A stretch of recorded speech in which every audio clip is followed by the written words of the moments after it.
13억짜리 아파트가 하루아침에 사라졌습니다. 제 아들과 며느리는 지금 길바닥에 앉아 울고 있습니다. 평생 자식 뒷바라지만 했던 제가 왜 자식들의 등 뒤에 칼을 꽂았냐고요. 오죽했으면 그랬겠습니까? 사람 취급도 못 받는 이 집구석에서 제가 할 수 있는 마지막 복수였습니다. 폐륜을 저지른 자식들에게 내린 아버지의 마지막 형벌. 그 기막힌 이야기 지금 시작합니다. 새벽 5시 30분. 오늘도 어김없이 눈이 떠집니다.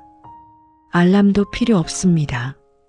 40년 넘게 국수를 삶으며 몸에 배어버린 습관입니다. 늙은 몸을 일으키자 허리에서 우두둑 소리가 납니다. 아이고, 소리가 절로 나옵니다. 하지만 더 누워있을 수 없습니다.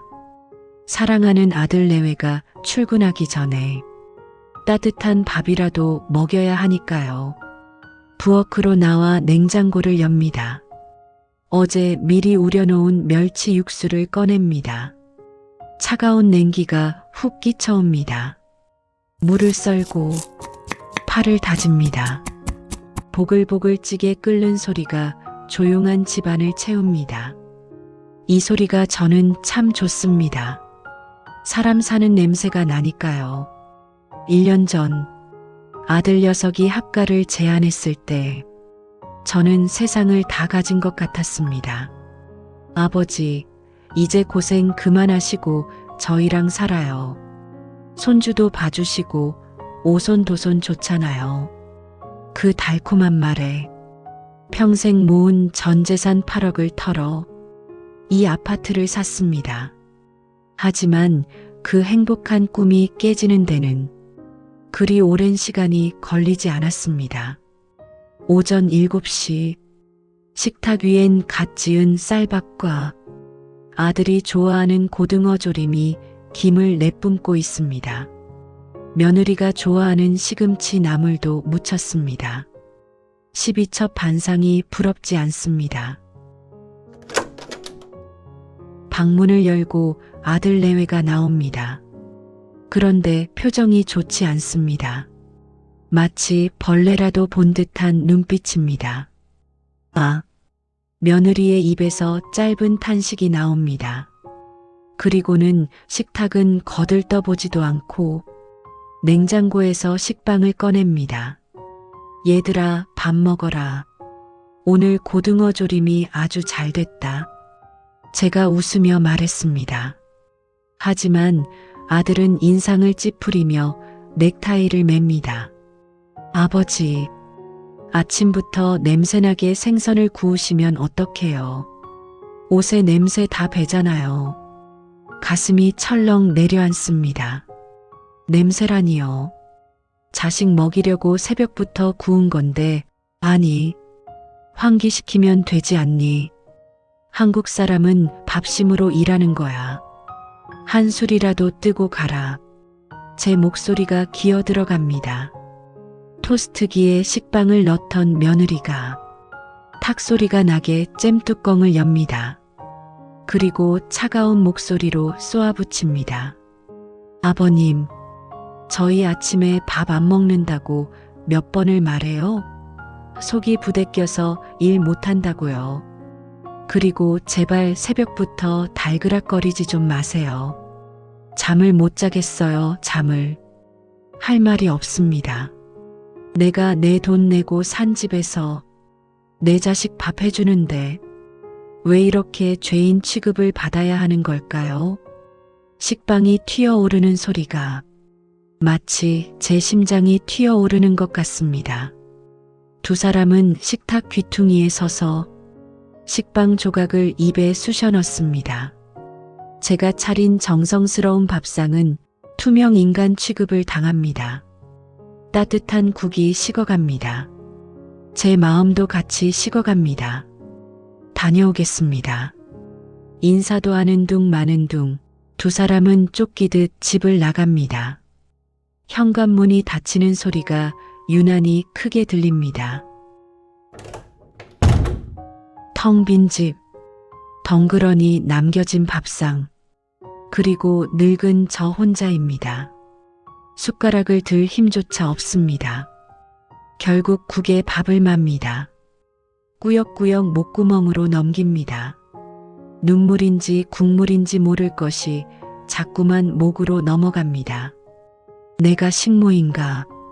아니면 돈 대주는 물주인가? 전 재산을 다 주고 빈 껍데기만 남은 제 신세가 처량합니다.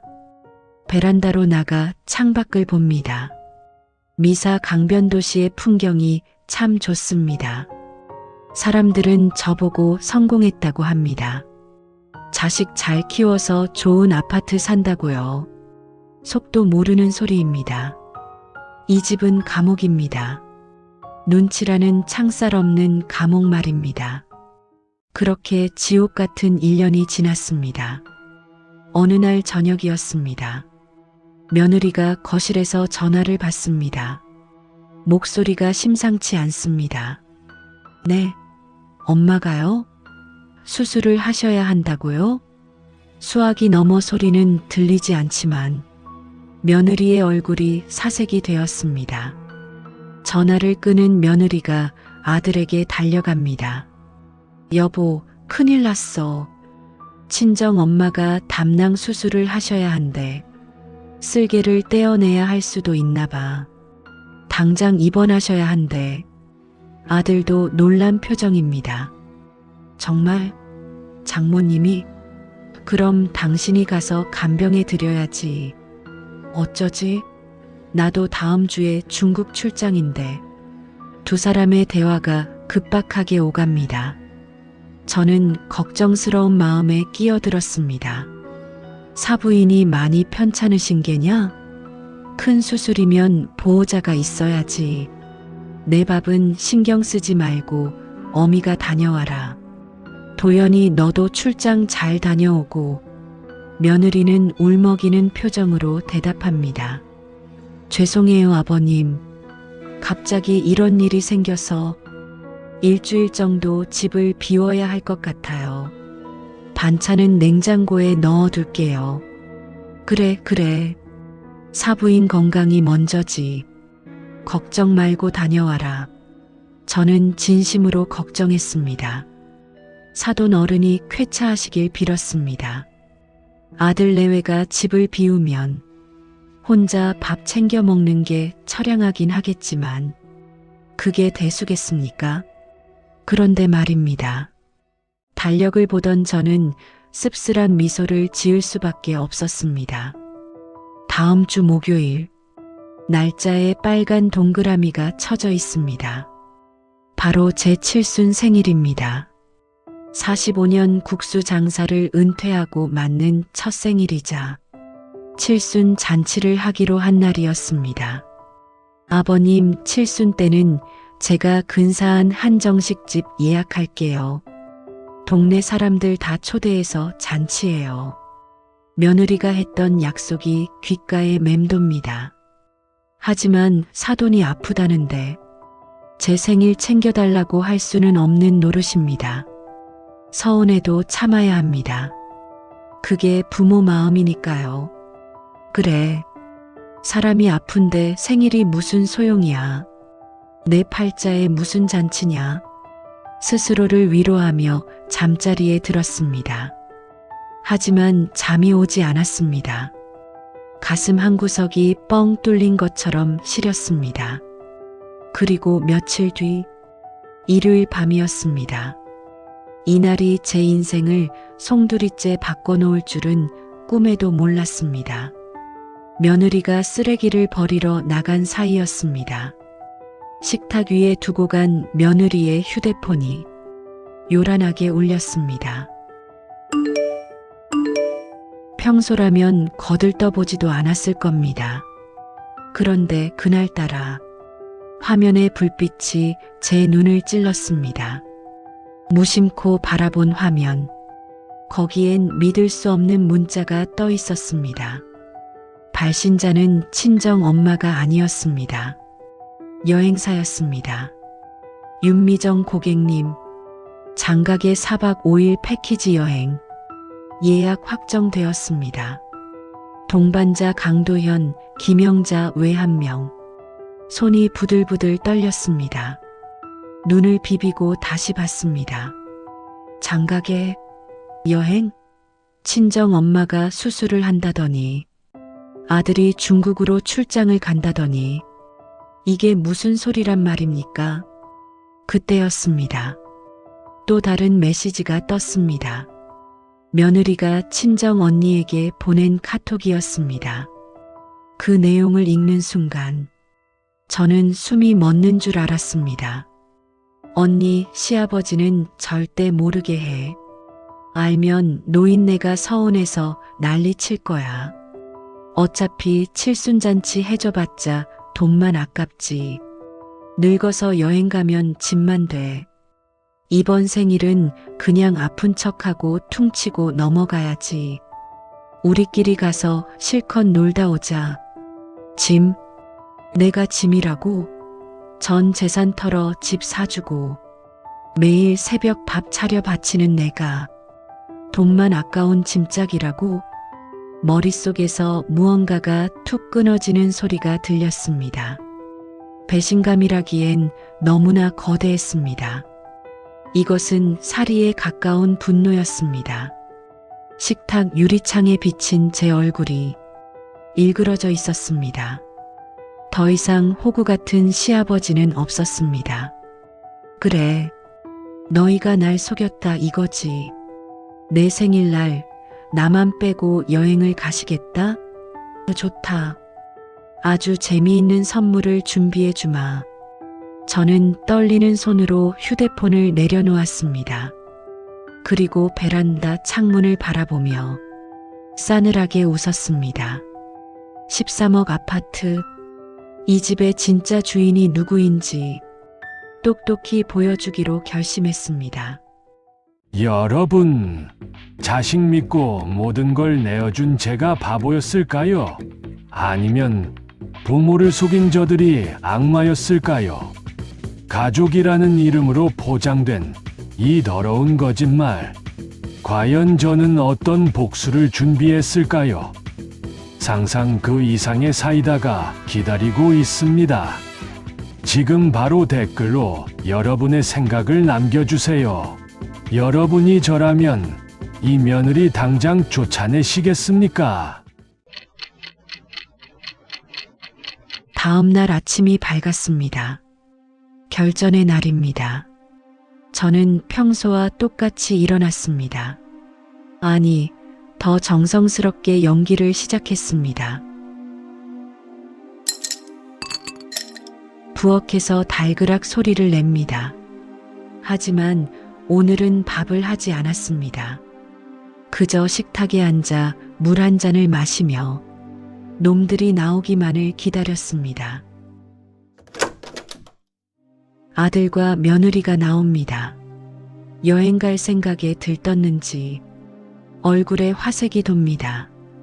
친정 엄마가 수술을 받는다는데 저렇게 얼굴이 밝을 수가 있나요? 참 역겹습니다. 아버님, 저 친정 갈게요.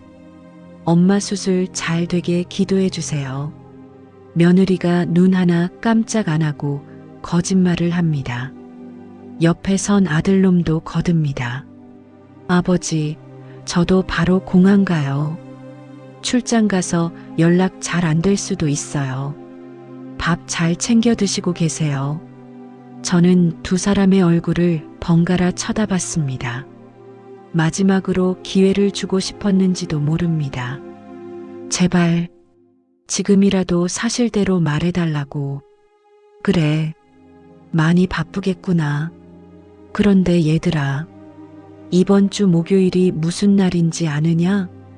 제 질문에 순간 정적이 흐릅니다. 아들과 며느리의 눈동자가 흔들립니다. 하지만 역시나였습니다. 목요일이요? 글쎄요. 아, 관리비 내는 날인가? 갔다 와서 낼게요. 저 늦어서 가봐야 해요. 그들은 뒤도 돌아보지 않고 나갔습니다. 현관문이 닫히는 소리. 그 소리가 마치 판사의 망치 소리 같았습니다. 판결은 내려졌습니다. 이제 집행만 남았습니다. 그들이 떠나자마자 저는 옷장을 열었습니다. 가장 아끼는 양복 한 벌을 꺼내 입었습니다. 그리고 아내의 영정사진을 가방에 넣었습니다. 그게 전부였습니다. 이 집에서 제가 챙길 건 그것뿐이었습니다. 오전 10시 동네에서 제일 잘 나가는 부동산 문을 열고 들어갔습니다. 효과음 딸랑 종소리. 어서 오세요. 어머, 301호 어르신 아니세요? 소장님이 반갑게 맞이합니다. 저는 자리에 앉자마자 등기권리증을 탁자 위에 올렸습니다. 소장님, 이 집 오늘 바로 팝니다. 소장님의 눈이 휘둥그레집니다. 네, 파신다고요? 아드님은 알아요? 그리고 요즘 시세가 계속 오르고 있는데 아들은 몰라도 됩니다. 내 명의고 내 집입니다. 그리고 시세보다 2억 싸게 내놓으세요. 대신 조건이 있습니다. 저는 침을 한번 삼키고 단호하게 말했습니다. 오늘 계약하고 내일 잔금 치르는 조건입니다. 현금 들고 올 수 있는 사람, 무조건 제일 빨리 오는 사람한테 넘깁니다. 11억, 금매입니다. 사람들이 웅성거리고 부동산 사무실이 뒤집어졌습니다. 미사 강변도시 대장 아파트가 시세보다 2억이나 싸게 나왔으니까요. 전화통에 불이 납니다. 가계약금이 입금되는 데는 10분도 걸리지 않았습니다. 어르신, 매수자가 지금 바로 오시겠답니다. 현금 부자라 잔금도 내일 바로 가능하대요. 계약서에 도장을 찍습니다. 인주를 묻혀 꾹 누르는 그 순간 손끝에서 전율이 느껴졌습니다. 허무함일까요? 통쾌함일까요? 아니요. 그것은 자유였습니다. 45년 동안 국수를 팔아번 돈, 자식놈한테 갖다 바친 그 돈을 드디어 회수하는 순간이었습니다. 다음 날 잔금이 제 통장에 꽂혔습니다. 11억 원. 통장에 찍힌 0의 개수를 세어봅니다. 평생 아등바등 살았는데 돈이라는 게 이렇게 쉽게 들어오고 나가는 거였습니다. 저는 마지막으로 텅 빈 집에 들어갔습니다. 아들놈이 아끼던 80인치 TV, 며느리가 애지중지하던 이태리 소파, 수천만 원짜리 혼수 가구들 그대로 둡니다. 가져가고 싶지도 않습니다. 어차피 새 주인이 다 버리든 쓰든 하겠지요. 식탁 위에 종이 한 장을 꺼냈습니다. 그리고 꾹꾹 눌러 썼습니다. 손이 떨리지도 않았습니다. 도연아, 미정아, 집은 팔았다. 내 집이니 내 마음대로 했다. 너희 짐은 새 주인하고 알아서 처리해라. 나는 이제 내 인생 살러 간다. 찾지 마라. 아니, 찾아도 못 볼 거다. 쪽지를 식탁 한가운데 붙여놓았습니다. 아파트 단지를 빠져나옵니다. 뒤를 한번 돌아봅니다. 301호 베란다. 저기서 보냈던 1년의 지옥 같은 시간들. 눈칫밥 먹던 늙은이는 이제 없습니다. 택시를 잡았습니다. 기사 양반, 고속터미널로 갑시다. 목포 가는 표 제일 빠른 걸로 끊어야겠소. 차창 밖으로 한강이 스쳐 지나갑니다. 바람이 시원합니다. 가슴속에 얹혀있던 채증이 싹 내려가는 기분입니다. 휴대폰을 꺼냈습니다. 그리고 전원 버튼을 길게 눌렀습니다. 이제 세상과, 아니 자식들과의 연결을 끊습니다. 저는 죽으러 가는 게 아닙니다. 살러 가는 겁니다. 진짜 강만수의 인생을 살러 가는 겁니다. 하지만 말입니다. 이 평화는 오래 가지 못할 겁니다. 지금쯤 인천공항에는 비행기 한 대가 도착하고 있을 테니까요. 신나게 놀고 먹고 돌아올 효자 아들과 효부 며느리. 과연 그들은 이 상황을 어떻게 받아들일까요? 집 비밀번호가 바뀐 걸 알았을 때 그들의 표정이 어떨지 상상만 해도 웃음이 나옵니다. 11억짜리 참교육의 현장, 그리고 길바닥에 앉은 자식들의 절규, 가장 통쾌한 사이다가 터지는 이어질 이야기를 절대 놓치지 마세요. 여러분이 만약 저라면 집 한 돈 11억 어디에 쓰시겠습니까? 댓글로 멋진 계획을 알려주세요. 일주일 뒤 인천공항 입국장 게이트가 열립니다. 강도현과 윤미정 부부가 걸어 나옵니다.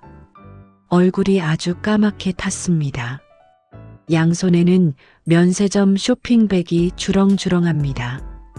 아주 신이 났습니다. 여보, 장가게 진짜 좋더라. 엄마 아빠가 너무 좋아하셔서 나도 기분 좋았어.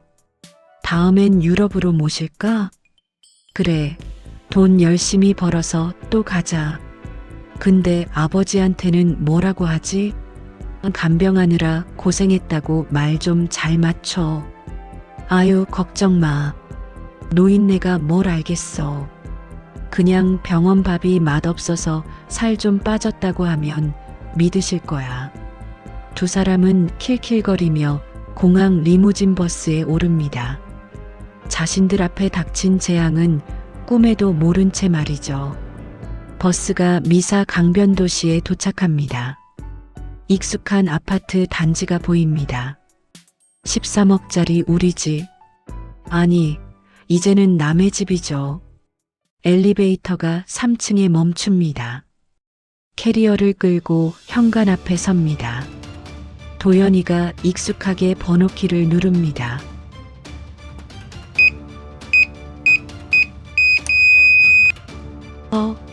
뭐지? 왜 안 열려? 다시 누릅니다.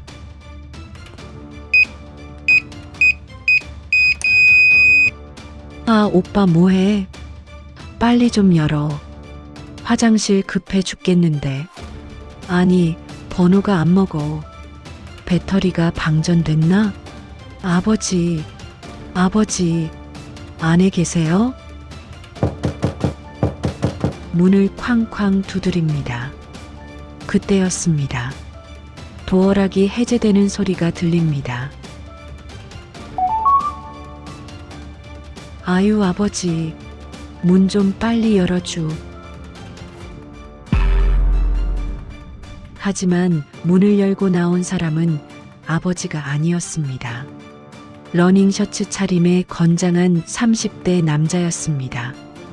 손에는 야구 방망이가 들려 있습니다. 누구요, 당신들? 대낮에 남의 집 문을 부술 듯이 두드리고, 아니, 당신이야말로 누구야? 우리 아버지 어디 가고 당신이 여기 있어? 도둑이야? 도둑? 이봐요, 아저씨. 나 이 집 주인이야. 일주일 전에 잔금 치르고 이사 왔는데 무슨 개소리야. 집주인이요? 이 집은 우리 남편 명의인데 무슨 소리예요? 아, 당신들이 그 아들 내외구만. 안 그래도 전 주인이 이거 전해달라고 합디다. 남자가 주머니에서 꼬깃꼬깃한 쪽지를 꺼내 던집니다. 그리고 귀찮다는 듯 손을 휘젓습니다. 집 안에 있던 당신들 짐 다 싸서 재활용 처리장에 내놨으니까 가져가죠. 1시간 안에 안 찾아가면 폐기물 스티커 붙일 거니까. 복도에 정적이 흐릅니다. 도연이는 떨리는 손으로 바닥에 떨어진 쪽지를 줍습니다. 미정이도 옆에서 머리를 들이밉니다. 도연아, 미정아, 집은 팔았다. 11억은 내 노후 자금이다. 너희끼리 잘 살아라. 다시는 연락하지 마라.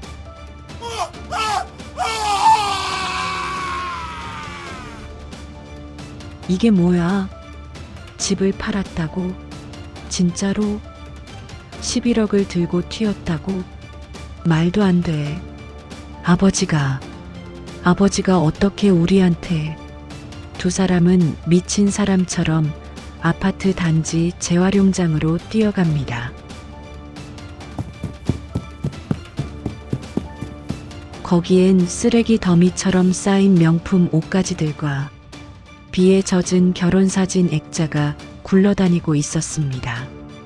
자신들의 삶이 한순간에 쓰레기가 된 것입니다. 밤이 되었습니다. 갈 곳 없는 두 사람은 모텔방에 들어왔습니다.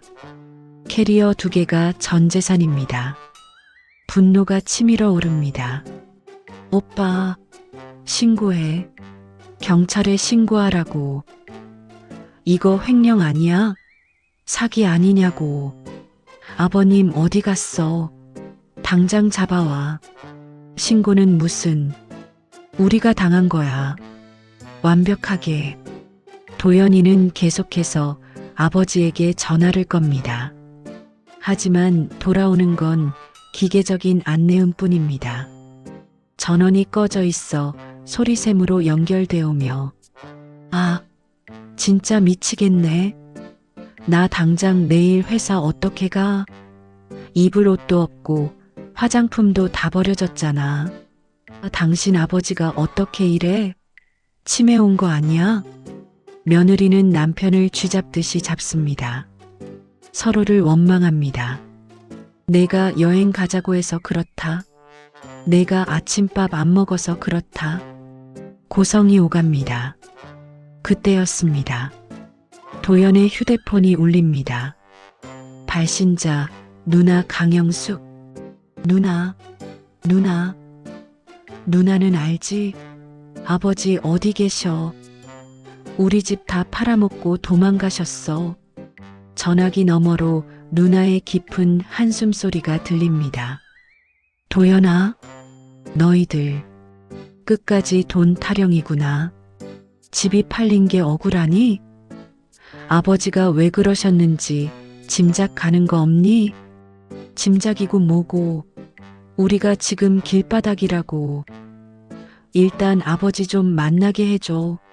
돈 좀 돌려달라고. 내일 아침 10시 회사 앞 카페로 나와라. 아버지는 못 오신다. 대신 내가 전해줄 게 있다. 전화가 끊깁니다. 도연과 미정은 서로를 쳐다봅니다. 불길한 예감이 스칩니다. 하지만 그들은 몰랐습니다.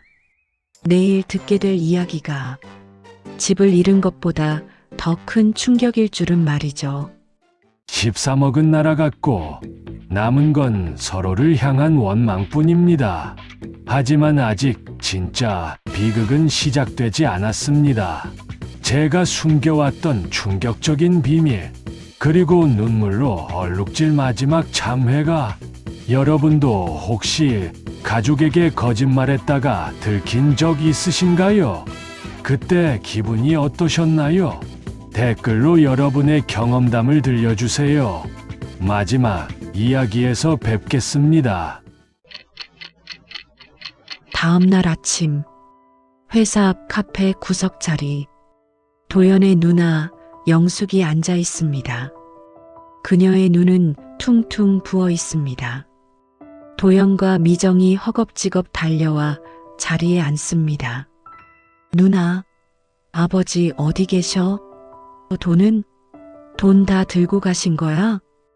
영숙은 말없이 서류 봉투 하나를 탁자 위로 밉니다. 도연이 봉투를 낚아채듯 엽니다. 돈이 들어있기를, 통장이 들어있기를 기대하면서요.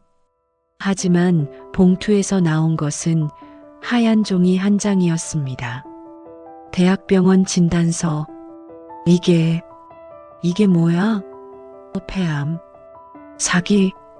손이 덜덜 떨립니다. 종이가 힘없이 바닥으로 팔랑거리며 떨어집니다. 그래. 아버지, 폐암 말기셔. 길어야 6개월. 아니, 1년도 장담 못한대. 네. 말도 안 돼. 저번 달에도 정정하셨잖아요. 아침밥도 다 하시고. 영숙이 탁자를 치며 소리를 지릅니다. 정정해? 너희 눈엔 그게 정정한 걸로 보였니? 새벽마다 기침하다 피 토하시는 거 너희만 몰랐어. 너희 깰까봐 화장실 가서 입 틀어막고 기침하셨다고. 아버지가 왜 여행 안 가시고 남으신 줄 알아? 영숙의 눈에서 눈물이 주르륵 흐릅니다. 너희 여행 간 동안 항암 치료 시작하려고 하셨어. 자식들한텐 비밀로 하고 혼자 조용히 치료받으려고. 그런데 너희는 거짓말까지 하고 자기들끼리 여행을 가? 그것도 아버지 생신날에? 아버지 목숨이 왔다 갔다 하는데?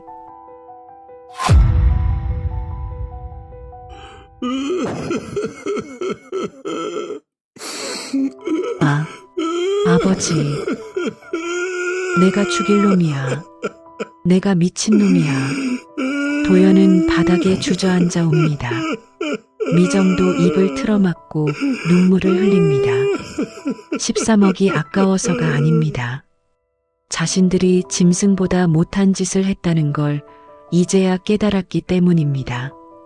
아버지는 죽음을 준비하고 계셨는데 자신들은 희희낙낙 여행을 다녀온 것입니다. 한참을 울던 도연이 고개를 듭니다. 누나, 아버지 한 번만 뵙게 해줘. 제발, 빌고 싶어. 살려달라고 비는 게 아니라 잘못했다고 빌고 싶어. 영숙이 한숨을 쉬며 눈물을 닦습니다. 아버지가 남기신 말씀이 있어. 조건부 용서다. 조건이요? 1년. 앞으로 1년 동안 매주 주말 양로원 봉사활동해라. 독거노인 도시락 배달도 하고 말벗도 해드려. 그분들 보면서 아버지가 지난 1년 동안 얼마나 외로웠을지 뼈저리게 느껴봐. 1년 다 채우고 봉사활동 증명서 가져오면 그때 딱 한 번 만나주시겠대. 미정이 울먹이며 고개를 끄덕입니다. 할게요. 무조건 할게요. 1년이 아니라 10년이라도 할게요. 제발 기회만 주세요. 그날부터 부부의 이중 생활이 시작되었습니다. 평일엔 회사에서 죽어라 일하고 주말엔 양로원으로 출근했습니다. 처음엔 냄새나고 힘들어서 구역질도 했습니다. 하지만 시간이 지날수록 달라졌습니다. 아이고, 새댁 왔어? 손이 참 따뜻하네. 치매 걸린 할머니가 잡아준 손의 온기. 그 따뜻함에 미정은 펑펑 울었습니다. 자신이 시아버지에게 단 한 번도 내주지 않았던 손이었습니다. 도연은 독거노인 할아버지의 굽은 등에서 아버지의 등을 보았습니다. 그렇게 봄이 가고 여름이 오고 가을이 지나 다시 겨울이 왔습니다. 1년 뒤 목포항 바닷가 앞에 허름한 가게 하나가 있습니다. 강만수 국수집. 도연과 미정이 가게 문 앞에 섰습니다. 손에는 두툼한 봉사활동 증명서가 들려 있습니다. 떨리는 손으로 문을 엽니다. 가게 안은 멸치 육수 냄새로 가득합니다. 저기 주방 안쪽. 많이 야윈 하지만 눈빛 많은 맑은 노인이 서 있습니다. 강만수 씨입니다. 머리카락이 많이 빠지셨습니다. 아버지. 만수 씨가 천천히 고개를 듭니다. 1년 만에 보는 자식들. 얼굴이 많이 상했습니다. 고생을 좀 했나 봅니다. 왔냐? 거기 앉아라. 미정은 바닥에 넙죽 큰 절을 올립니다. 바닥이 차갑지만 느껴지지 않습니다. 아버님, 죽을 죄를 지었습니다. 용서해 주세요. 정말 잘못했습니다. 만수 씨는 아무 말 없이 국수를 삽습니다.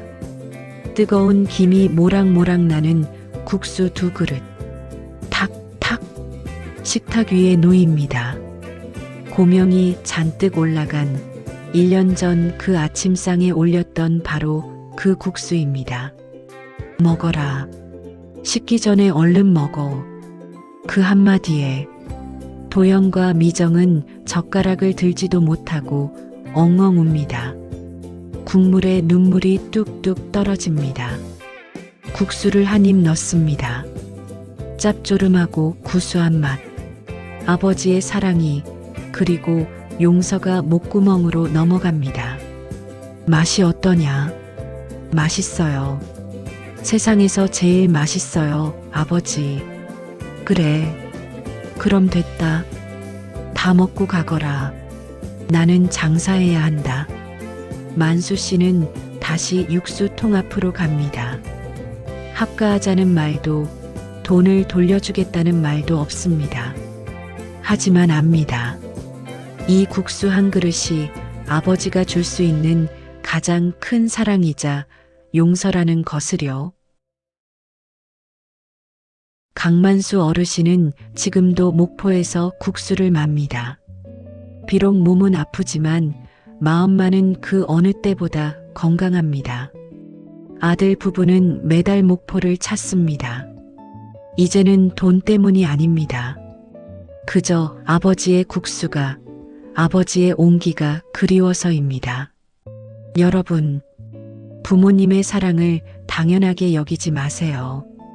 그 당연함이 사라지는 순간, 우리는 세상에서 가장 추운 겨울을 맞이하게 될지도 모릅니다. 오늘 저녁 부모님께 안부 전화 한 통 어떠신가요? 식사하셨어요? 그 한마디면 충분합니다. 여기까지 사연을 들어주신 분이 계시다면 어느 지역에서 사연을 듣고 계신지 댓글로 남겨주세요. 지금까지 시니어 사연 채널 별빛 인생 은빛 사연이었습니다. 감사합니다.